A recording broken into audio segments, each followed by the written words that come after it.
Yeah, you have those moments as captain where it's tricky. I was going to say then, the hardest decision off the field.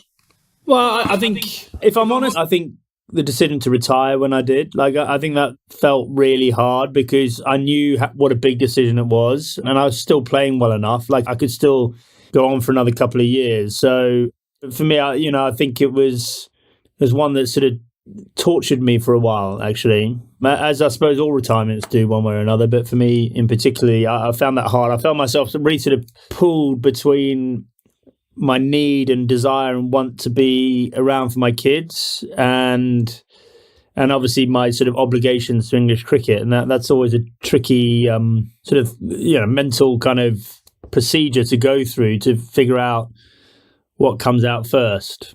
How old were you when you retired? I think I was 34. So compared to Jimmy, you were a spring chicken.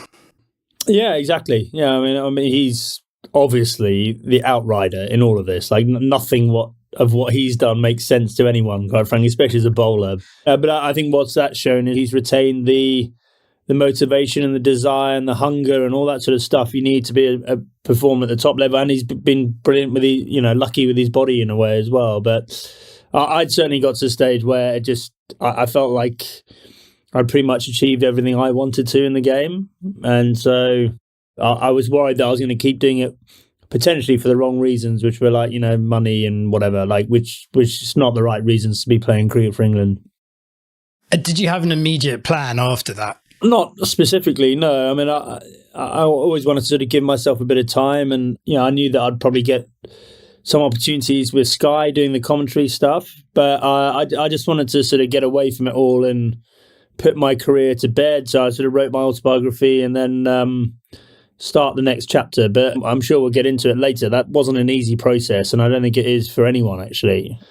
Coming to terms with it really felt like grief, actually. The death of a career at the age of 35 or whatever. It was a hard process to go through. When you talk about grief, I guess that brings up the 5 stages of grief. And, the first one being denial that it's actually happening.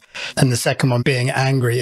Were you sort of at times angry potentially with yourself for doing it too early? Were there times sort of in the years after where you sort of looked back and went, I shouldn't have done that? I could have kept going. No, I never regretted that decision. And I think I was lucky because that was a decision that I got to make. I mean, most cricketers don't have the opportunity to make that decision. It gets made for them. So that was not a problem. I think sometimes it was quite shocking is probably not the right word, but it was surprising how quickly you're forgotten about, so to speak, having been such a sort of integral part of things. And then the show rolls on, doesn't it? And that's the same for everyone. But I suppose when you do give your heart and soul to something and it means so much to you and you almost have a sort of surrogate family there when you're away on tour, it's quite a hard thing to suddenly be on the outside and nothing's ever the same again. Like, it's a very different relationship you have with everyone. And of course, the team, rightly, has to move on. And there's no point in them worrying about or pining for someone that was in the team previously because that's not constructive. So I think that sort of really hit home in the sort of 6 months or so after I retired. And it brings me on to this thought I had earlier. Are you aware of people going, that's Andrew Strauss, he used to be England cricket captain? Do you ever get used to that? Do you ever get used to the fame?